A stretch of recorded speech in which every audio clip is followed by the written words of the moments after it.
Welcome back. We are well on our way through our first day at 2030 Insight Live. Thank you for choosing this session here in the room in Singapore. A warm welcome if you're tuning in live Sunday afternoon, perhaps even Sunday morning, where you are, and catching up as well.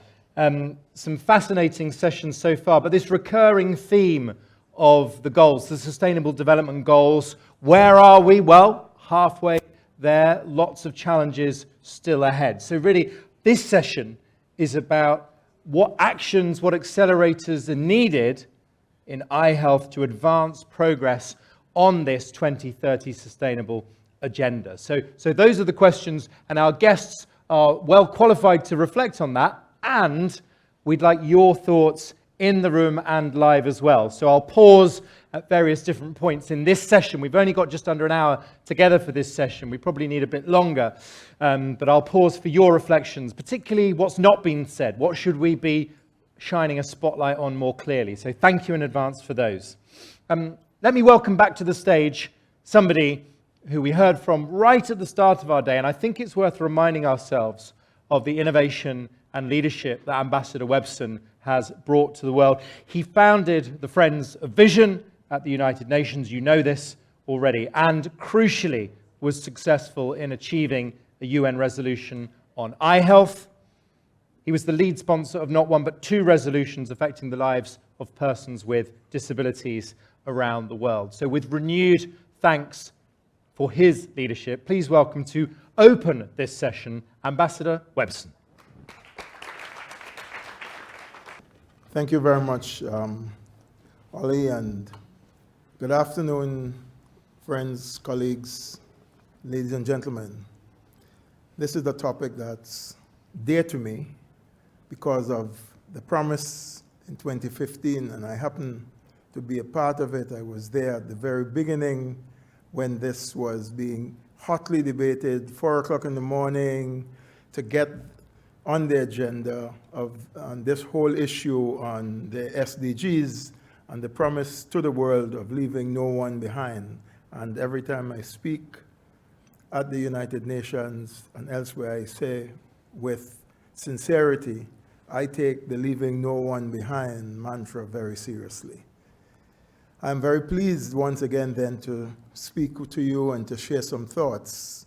And once again, I want to thank you and thank the colleagues at IAPB for organizing this and for bringing us together here, and to thank all of you who have returned to the room to have this discussion and continue the discussion on development within eye health and eye health within the agenda of development.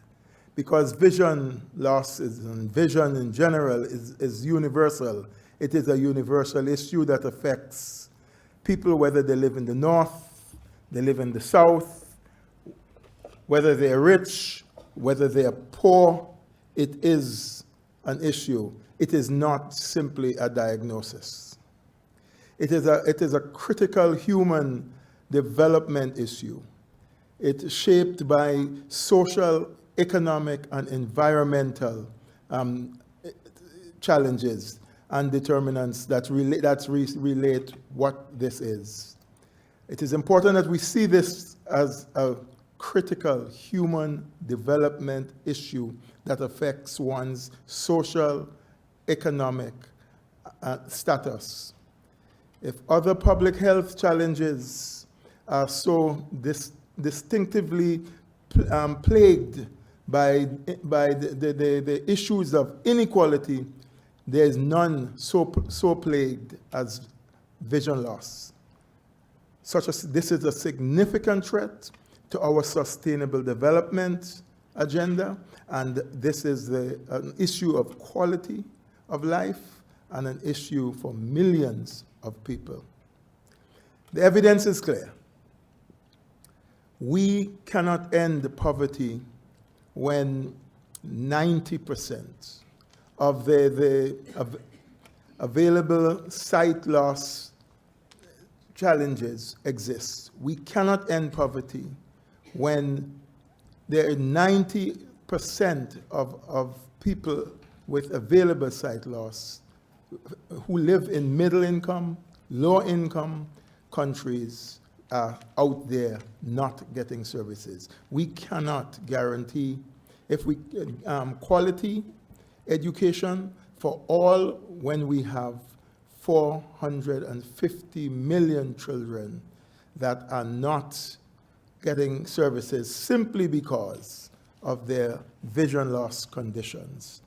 We cannot reduce inequalities and certainly vulnerabilities of people when we still look around and see that women are the more likely to suffer from sight loss simply because they are the most likely to be able to, unable to access services.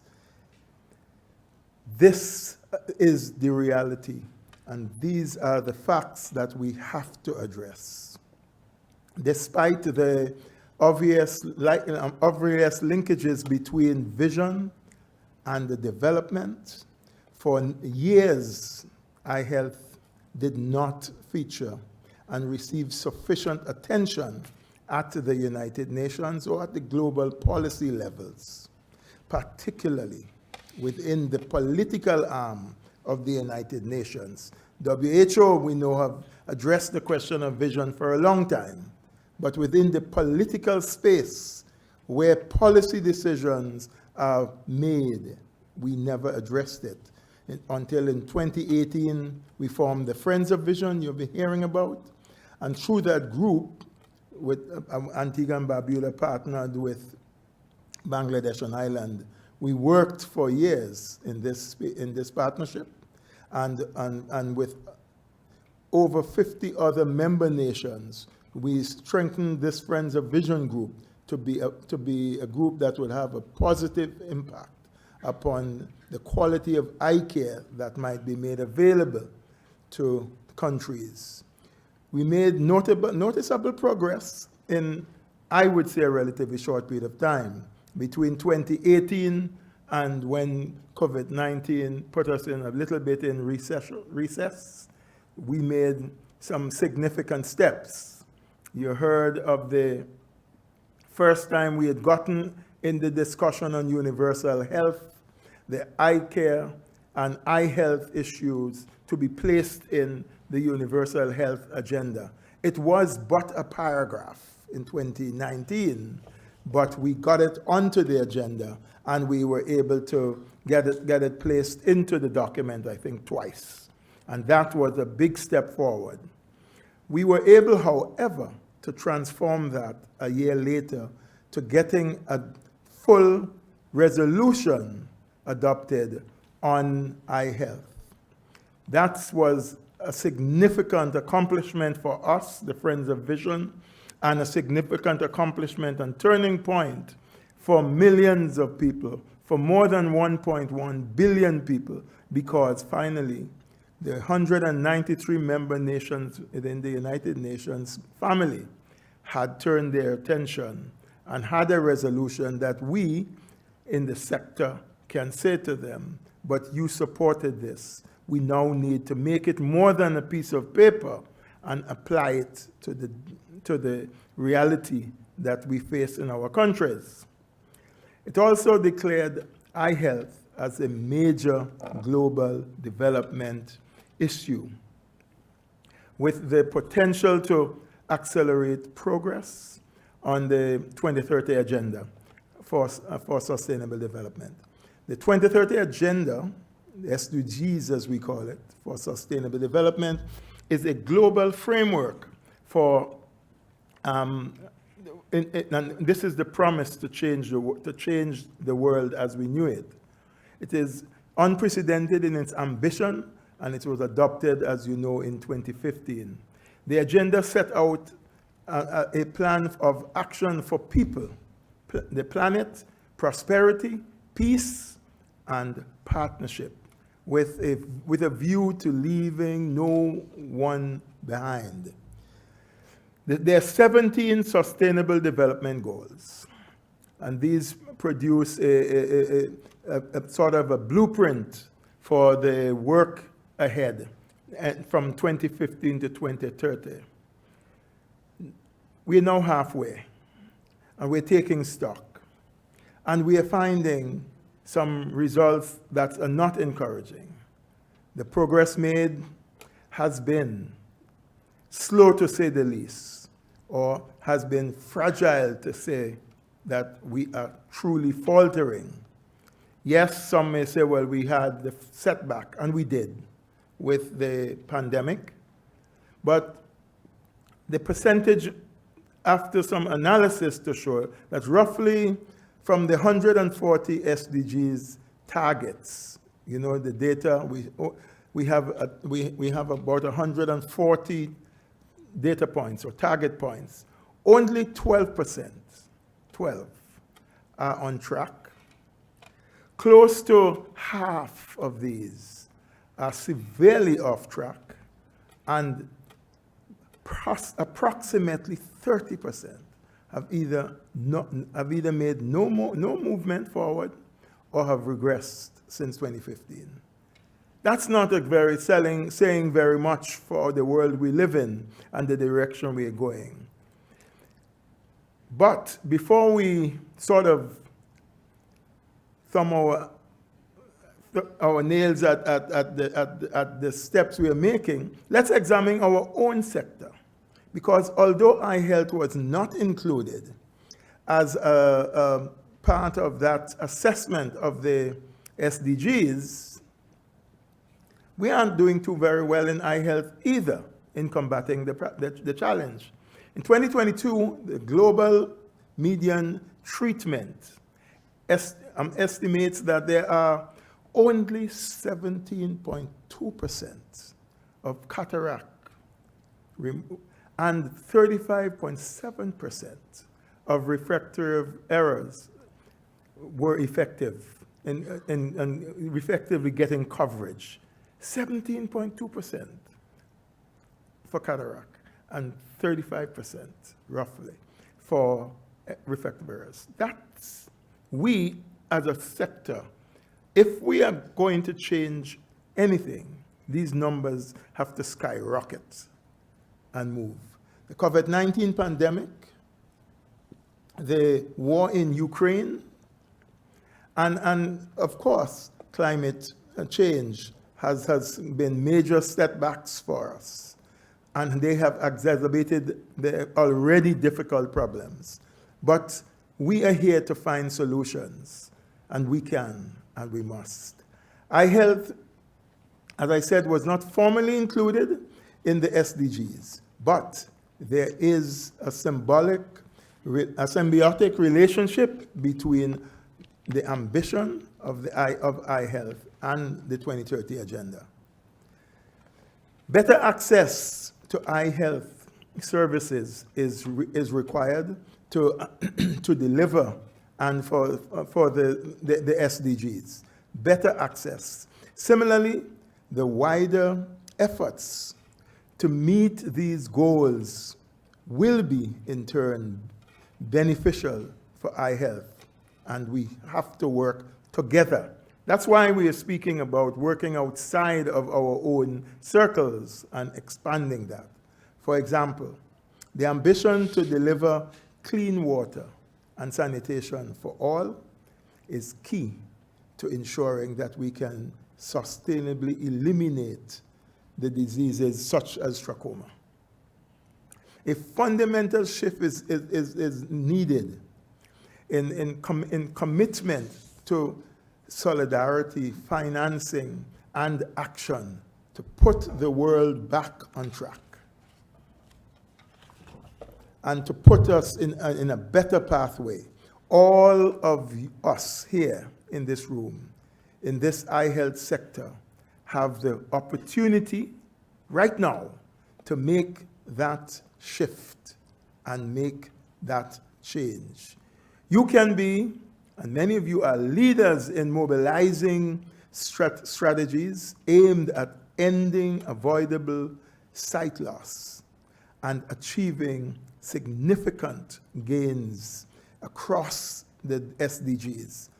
You can make the difference in fulfilling SDG 2, get rid of hunger, SDG 3, SDG 4, SDG 5, that's well-being, gender, and education, to name some. To do so, we must reflect on how far we have come, and what more is needed for us to do. Since the adoption of the resolution on eye health, since that was included in the UN political declaration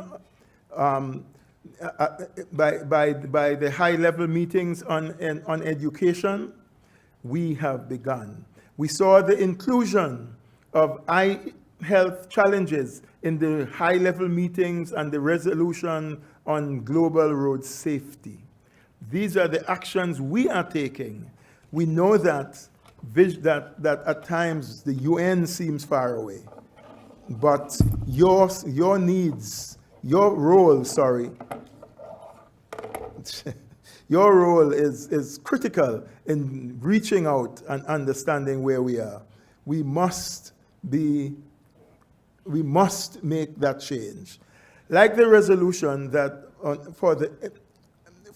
we pushed forward following the resolution for an envoy, and for the envoy on eye health issues. We have been asking the SG to appoint one.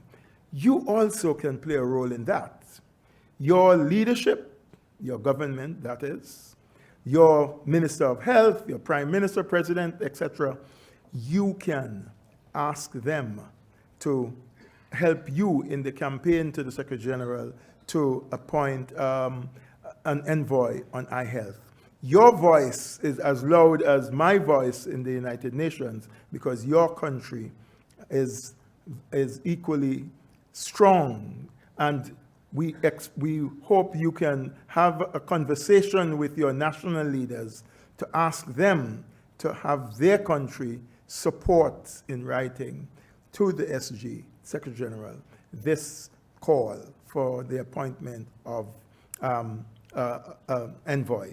Another critical thing that is important that you can do within the sector that directly relates to the assessment of where we are is in what we call, every year, each country is asked to assess where they are on the SDGs, how much they have achieved.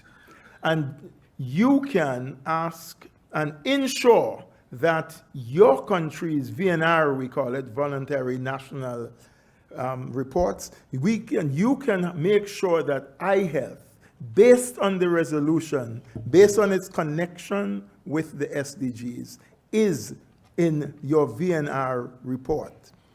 And this is every country. From every year, there's about a dozen countries who report on it. You can find out when is your country's next VNR report and make sure that eye health features in the report. And I'll tell you that we were planning to have this year a lab, a training on how to report in the VNR on eye health. We couldn't do it, and you know why we couldn't do it? We couldn't do it because it was not in the report before.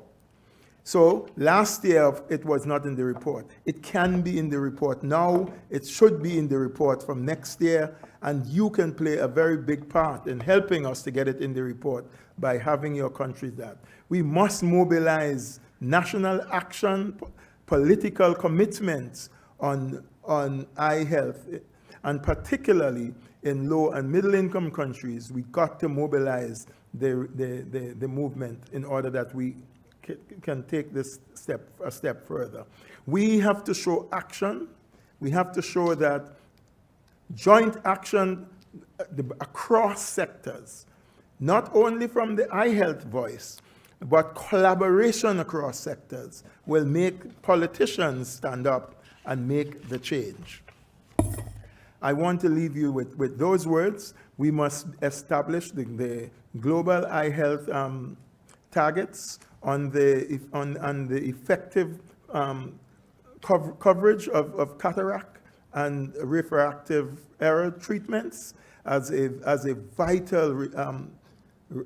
vital reference point, so that we can measure where we are and we can so we can show that in 2024, this is the position. In 2030, we have done this. I said this morning, I believe we can beat this. I believe we can truly, and I truly believe, we can bring this down and return many people back to the population of work, back to the population of education, back to the population that fights for equality. We can return equity and equality by beating inequality, which is as a result of people's inability to receive access for services. The SDGs is real, and leaving no one behind is the motto that we should stand with. I thank you.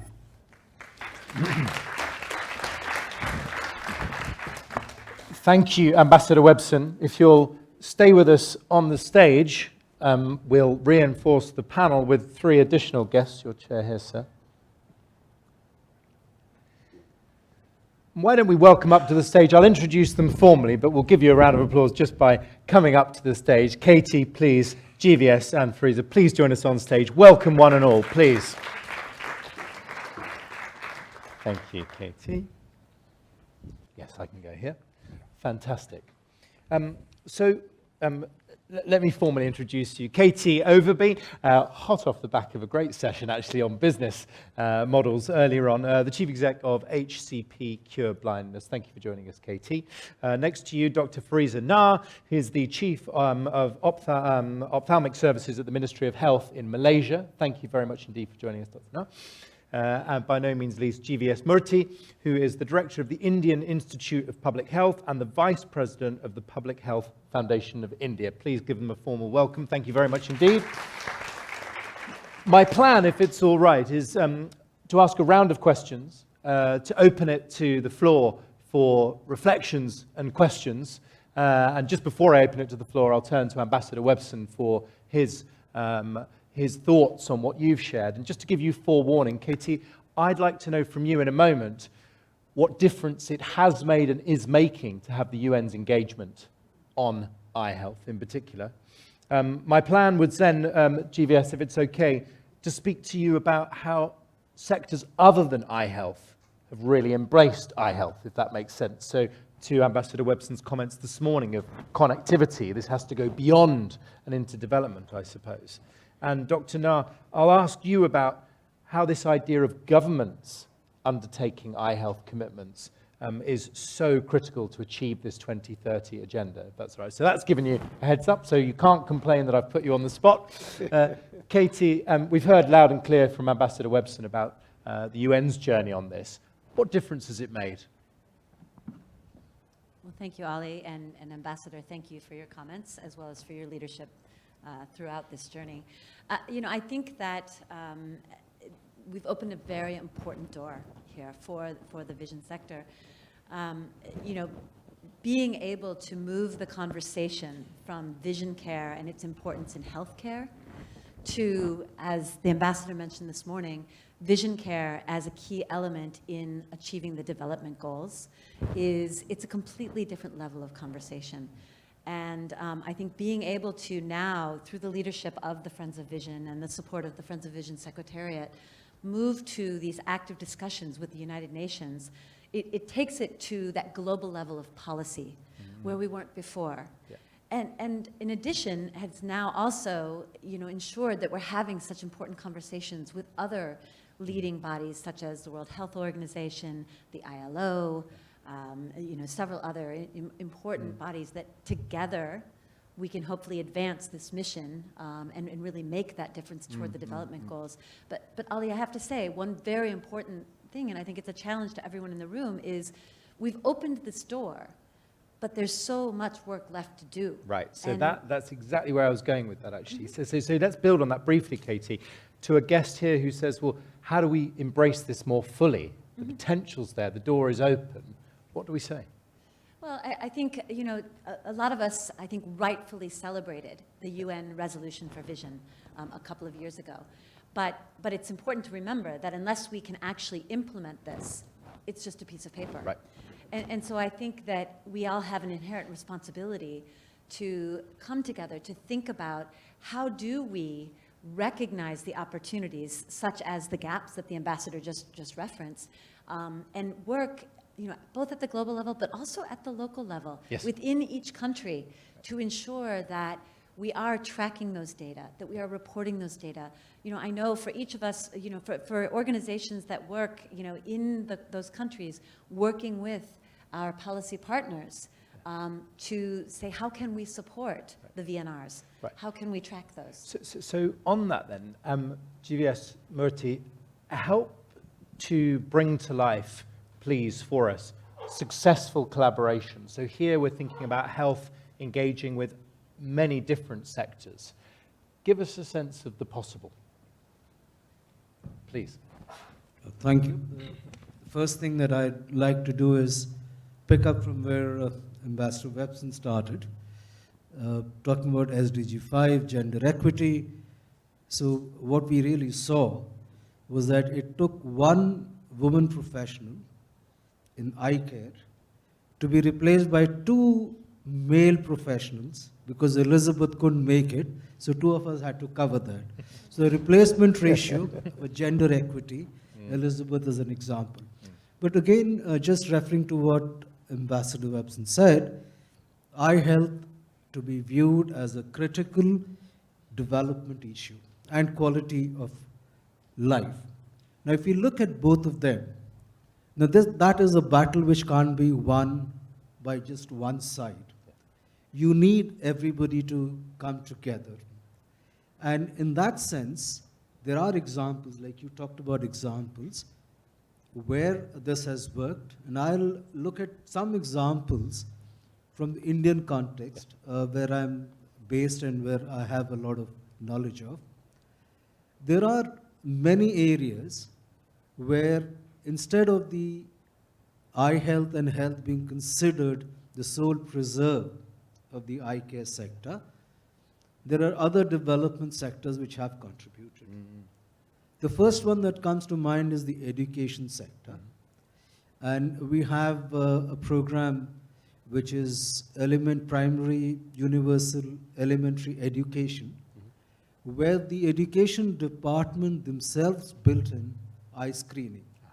The service was provided by eye care professionals, but this was a philosophy which was brought up by the education department and was very successful in driving vision screening in schools across the country. Yeah. So that's an example. And do you remember, sir, what that took in practice? Because the theory of connectivity will resonate across every country represented here, but it's easier said than done. Yeah, so some of the things that were done was trying to identify, even before this particular mission, identify women teachers who wore spectacles. So they become the ambassadors who can actually drive the activity from the education sector. Provided that the health sector, the eye health sector, is willing to collaborate with them. So that was one way. Excellent. Road transport, the earlier session, Brendan was talking about the Truckers Project in India. The Truckers Project, the idea came from Sight Savers, but in terms of its implementation and further policy direction, was taken up by the Department of Transport, because they saw that here is an opportunity which reduces unnecessary mortality and improves the vision of drivers, both for trucks and maybe to other drivers too. Now that was Department of Transport taking it up as a policy issue. Yeah, another excellent example. Thank you. We relish these examples. Thank you. Dr. Na, speak to us, if you will, about the role that governments play, particularly in driving eye health quality. You've seen this firsthand. Yeah, and thank you, Oli. So 30 years being an ophthalmologist give me a lot of eye-opener, actually, from seeing nothing to seeing something happening in Malaysia. So I totally agree that government play an important role. The political wills is always something that pushing things to happen. So if I may share in regards to what happened in Malaysia, maybe when you talk about ophthalmology 20 years ago, everything is like under the shoulder of ophthalmologists. We don't have our optometrists in primary eye care to help us to do the primary eye care, or as the first filter for the eye care for the population. So we ourselves in ophthalmology service under Ministry of Health actually form a prevention of blindness committee. And from there, we strategize how actually we want to bring this to the higher level. So we actually have our, everything must be evidence-based. That means if you want to ask for a big project, you must have something to say that we need this because of, we can prove something. Yes. So in 1996, actually, we have our first national eye survey. But at that time, because I think there's no like a definite support from outside, so we are just doing it based on our own experience, so we don't have much of coverage. And at that point, our prevalence of blindness is only about 0.29, so the number is not big enough to give a wow factor to our government. Yes. So in 2014, we have our National Eye Survey 2, and at this time, we receive a lot of support from WHO. We do our RAP study, and with 100% coverage, we prove that actually we have problem with blindness. Yes. So we, our prevention of blindness was 1.2% at that point. So we go all out, we reported, and we have a session with our policymakers to tell them, look, here we have a problem here. Yes. And because of backlog of cataract cases, so the political issue comes in. The public is requesting for fast surgery, for cheaper surgery, all that. Yeah. So we are able to get a lot of support. We get our buses for outreach. We go to the remote area where the patient cannot come, easily accessible. We get support for our below 40 patient to get free access, free service, everything free for cataract. We also managed to get the government to give a post for optometrists in the Ministry of Health to be stationed in the health facilities with no ophthalmologists. Yeah, interesting. Yeah. So these are excellent. they Thank are you. doing the first screening. Yeah. So we are only seeing those who actually requires secondary or tertiary care. So government involvement is very important, and now I'm very happy to say that we are at a similar pace with our Ministry of Health, with our Minister of Health as well, and they are supporting us all out for this 2030 Good, and that is a big change. Yes. A big change. Ambassador Webson, I'd love to know what you'd add to these techniques, because here we hear from GVS around activation of other departments, education, transport, from Dr. Nara around this idea of measurement leading to insight. I suppose what we're all interested in is when you've seen governments awaken to this, what has been the trigger? Anything you'd add? Because that's the key question. Well, I think I would say a couple of things. I would say where we are now in the sector itself, never before had we had such an abundance of knowledge, technology, and resources. So we have that to succeed. I think also we have never had the ability to carry out fulfilling our responsibility to pivot towards a bold set of actions. We have these are the tools that the resolution has given us. It is now time for us to match that abundance and the responsibility and so on with global, national, and local action. I believe what we're hearing is that we have the tools. When we sit with governments, we can describe the tools. We can begin to move from simply speaking of eye health as an issue that affects health, but connecting the dots. And I think the resolution gives us that. Yeah. When we speak to governments, whether you sit with the Prime Minister or you sit with the Minister of Health or the Minister of Education, you can connect the dots and then connect it back to national policy within the SDGs. Yeah. I don't think we have had that opportunity before, and I think now we can drive that home. As I said, we now have the tools to implement the responsibility that we have taken on, the responsibility before us. Yes, no, thank you, Ambassador. Well, why don't we open it up for some questions, some observations? What would you have said if you'd have been on our panel? If you've got a question that this has put into your mind, do raise your hand or chime in online, please, and I'll try and weave some of those as I scan the audience. I mean, what I'm hearing is an example of different countries, making great progress. Have any of you got an example of countries helping each other? Because the coalition that we've been seeing and hearing about today is very powerful. I just wonder, in your own experiences, have you seen that in practice? GBS? Yeah, what happens is there are regional groupings. Yep. For example, if I look at South Asia, there is something called the SAARC, which is a body which looks after the South Asian countries. And their eye health has been one on the agenda items over the past 7 to 8 years.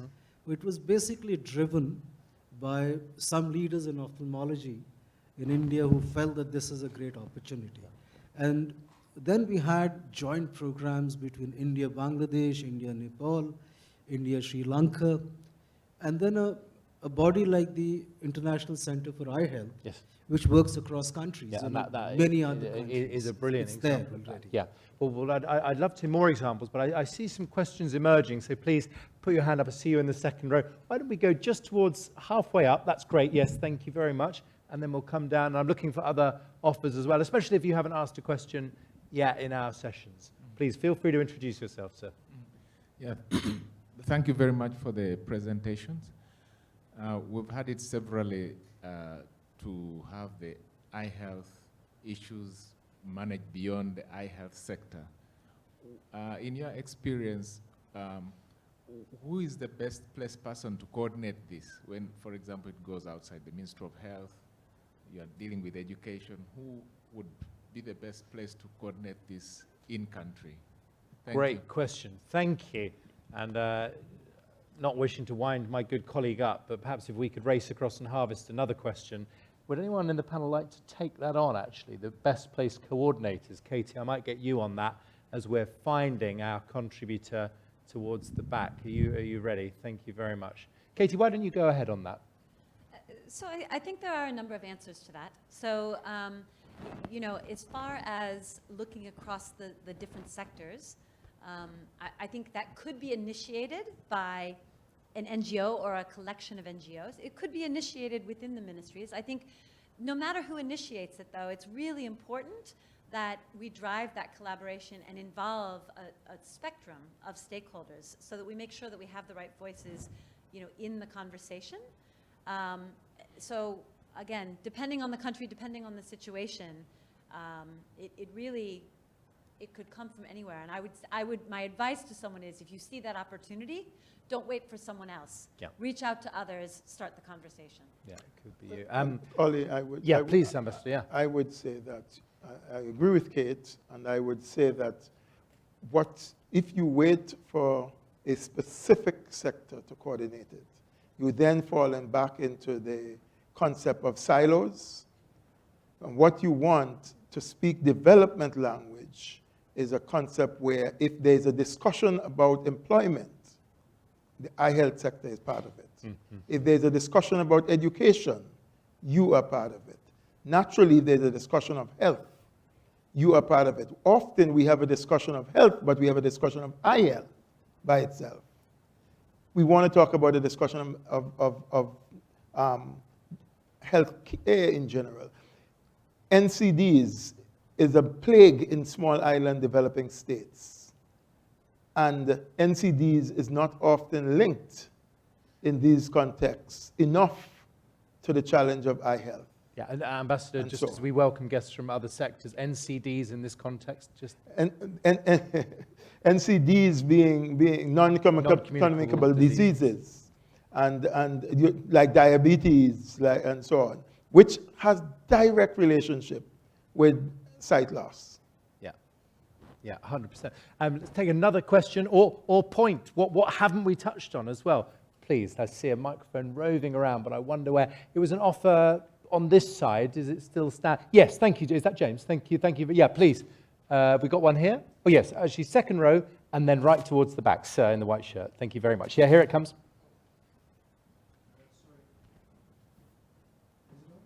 It should be on. Just speak again. No, strangely, that's not. Don't worry, we'll get you a replacement. Here we go. Thank you, Katie. Here we go. Sorry, I'm rushing for time. Thank you. That's all right.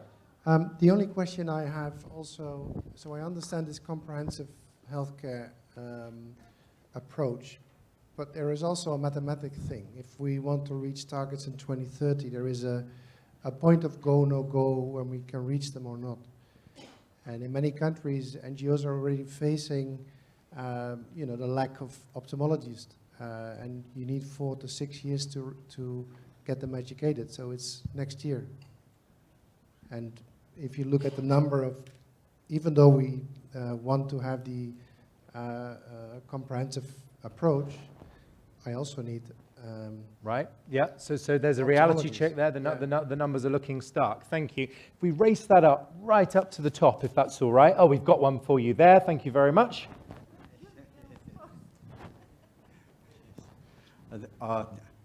Thank you. My name is Jundak Tenzing. I'm from Seva Foundation.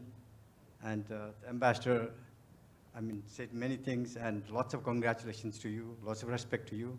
Yeah. But just 17% effective cataract surgical coverage. So what should we do something which is different? And I have a very humble opinion, which I wanted to share. It's like just labeling cataract, refractive error, things like that may be the reason. It should be human beings, The human element is not addressed, I think. Love, kindness, those kinds of factors are very important. That why would you leave your neighbor who is visually impaired or blind? Why not take him? That should be the spirit of service.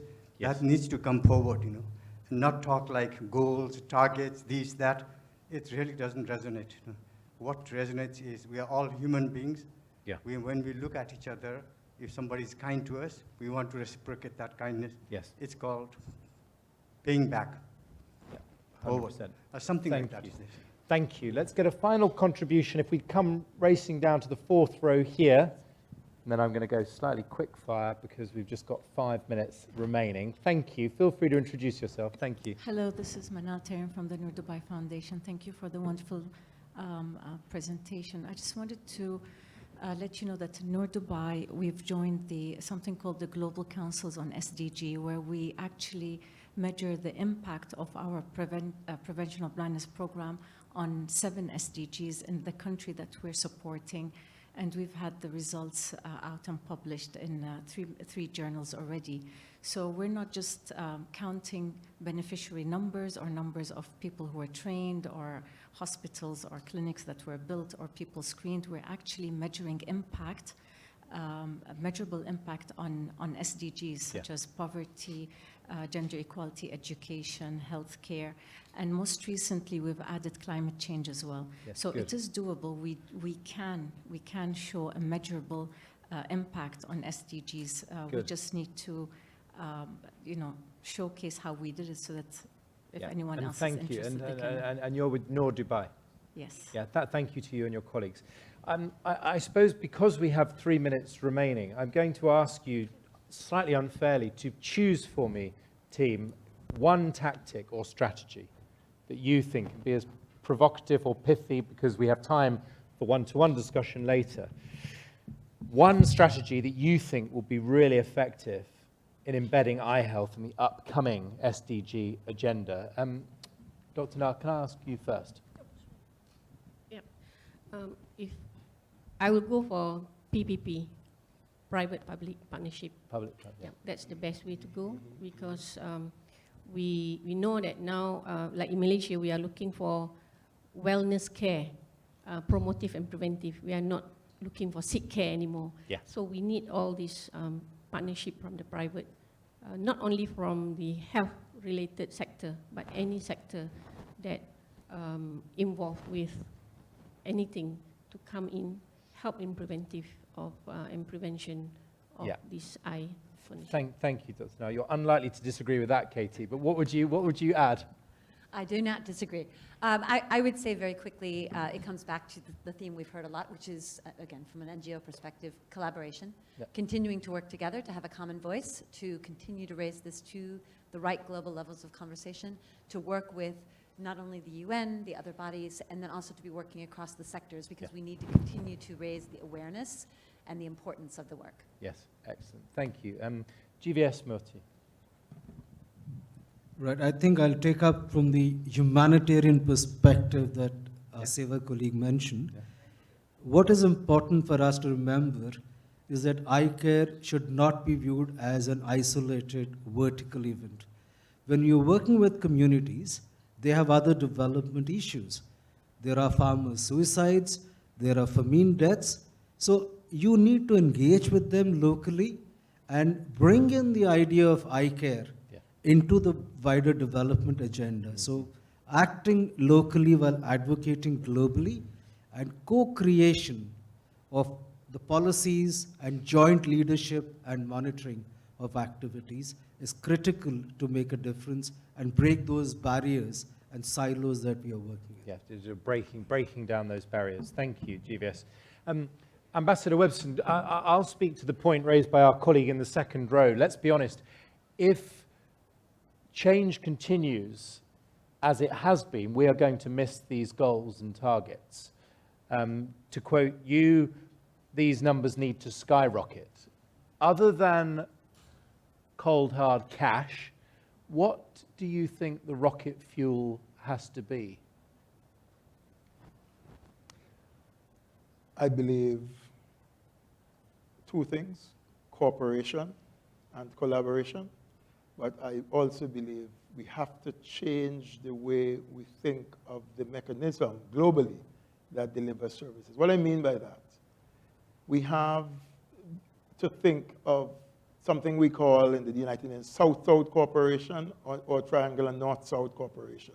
So we have to move from thinking of just doing projects, but look at it as part of the national development agenda, not just the health agenda. The development agenda. So I think NGOs in particular ought to begin now to see their work as development and say, okay, so our country provides, in India, as an example, might be providing, through its NGOs, services to Antigua and Barbuda, let's say. And we have to think of how that goes with national development plans, rather than an NGO providing service because it's good at that. We have to open up our thinking to bring others into that bigger room, because we are not solving the problems. We know that. We are just scraping the bottom. We're not addressing, who made that example earlier about what happens, you're picking up bodies downstream, you're not going upstream to see what is the problem. Yeah. And we have to transform that, and that is only going to come in a developmental approach, and that addresses the same question that was raised earlier about life, and the question then that this is a whole life challenge, and we have to see it together. So I suggest you begin to think about international cooperation, South-South cooperation, countries in the South offering support to the South, national and global cooperation, where you think about the countries in the North that provide direct development assistance to the countries in the South, and so on. Yeah. Thank you, Ambassador.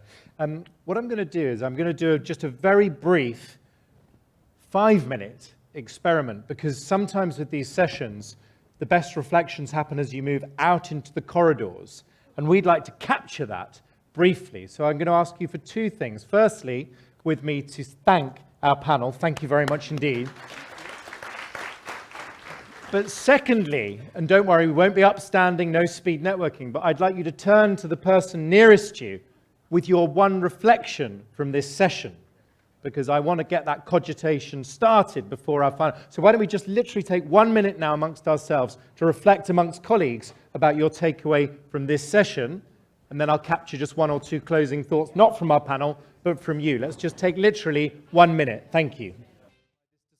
Who will offer something into the room? It'd be very generous if you would reflect for me. We hand the final word to our panel usually, but I'd like to hear some final words from our audience. Who has a reflection that they wouldn't mind sharing? And I especially welcome, if you haven't spoken in a session so far, I see you in the nice red scarf there, thank you. And I'm looking for other offers as well. Thank you, sir. I see you at the back there and there. Thank you very much. Please.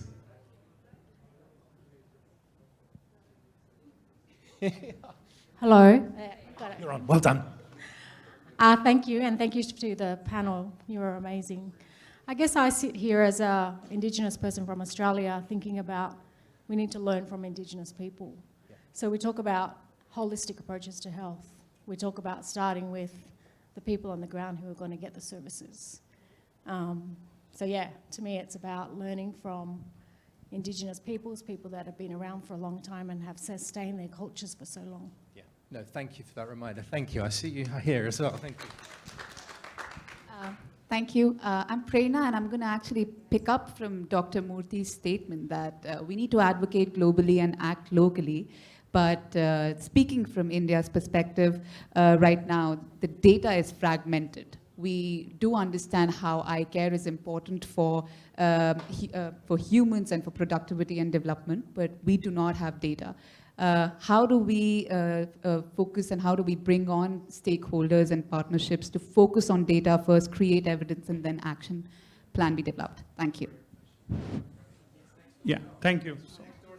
I'm Dr. Rajesh from Siliguri Greater Alliance Eye Hospital, and I also represent on the board of Vision 2020, the Right to Sight India, as a national coordinator. And from this discussion, the main point which I get and which summarize is the SDGs. SDG 17 is the most important, which is the partnerships to take the work, what we all are doing, to the next level. Thank you. My name is Milan, and I work with CBM Global from Nepal. The takeaway for me is like, don't wait others or anyone to start. You just start it and think about like global perspective and connect it with practicalities, whatever available in your ground reality. Thank you. Thank you very much. I see a couple of other offers which I'm very inclined to take. Thank you very much. Yes. Thank you very much. Thank you, panelists. My name is Okolo Terry. I'm from Federal Ministry of Health, Nigeria. For me, I just would like to see more government representatives in a meeting such as this, because in the end, everything we're talking about for sustainability in our systems, we need government to be part of the conversation. We need to carry governments along, make them understand everything we're saying, talking about here. For me, I'm an eye health professional. I'm an ophthalmologist. I made the particular decision to be here. Yeah, but then we need to engage more, I think, with governments and have them listen to all. Thank you. On that, will anyone in the room just share a very pithy insight that says we were able to engage our government in ways we hadn't done before, and here is my piece of advice? Would anyone share a piece of advice to the room if you've managed to do such a thing? Yeah, I see with the mic there. Is there an offer? Yeah, an offer here, sir. Why not? Thank you. I think at LV Prasad Eye Institute partner with the government of Telangana as well as Andhra Pradesh, with local government in their program of screening of the entire population. The role that we played is that we gave them the outline how such a large population can be covered. We trained human resource into how the screening has to be done. So I think as an partnership with the government is keen on listening to INGOs or eye care on looking at what is the best way that you can create system in a cost-effective manner to take eye care to the local communities. Crucial question. Thank you. I can see lots of offers. Let me just reflect something. Am I up on this one? This I one. hope so. One Can you hear me on the headset? I can come here because I'm looking down to our colleague on this side here. A comment online. Thank you, Elmian Wolfhartz, who said, I was moved by the Sever colleague's point about the humanity and the way we talk about eye care, and wondering how we can incorporate that sort of language more in the Community Eye Health Journal. Thank you for that. Building on these comments, why don't we just take a final two here and then in this second row, sir?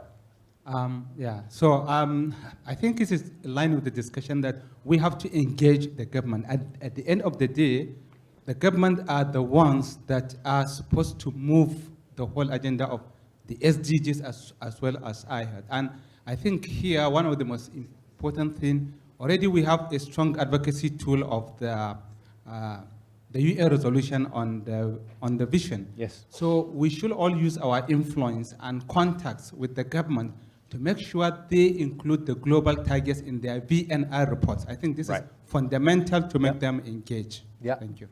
Excellent reminder. Thank you. I wish we had more time, but we've been beaten by the clock, sir. As pithy as you can. Sure. Thank you. So I'm from India. The government collaboration I'm talking about.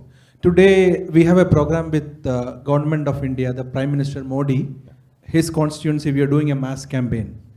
The point I wanted to make, when we involve government, we should not look at what government will do.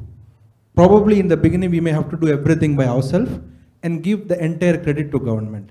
And that's how you get. And we talk about partnership, we say this much I do and this much you do. This is not going to work. Do most of the work, give most of the credit, and eventually they'll come in your line. And today we are very happy to say, in Modi's constituency, Varanasi, we're doing a massive campaign, which is fully supported by Prime Minister of India. Okay. Very great reality check. Thank you. Our final word to a very patient delegate up at the back. Thank you, sir. Thank you. So, I'm from Nepal.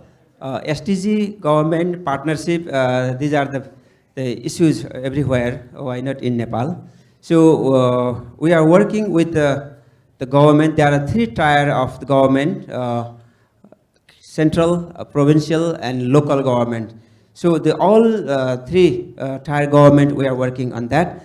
Beside this, nowadays, our private sectors, we are working in the NGO sectors, and NGO, government, and private. This partnership is not only the private public. Sometimes it's missing of the NGO who are working in social welfare. So the government and NGO partner is the very active in Nepal. Yeah, so that is a great echoing of Dr. Na's final comments. So it feels very right to me to fill this auditorium with our members' voices for this session. But I say thank you again to our panel. Thank you very much indeed. Thank you for your questions.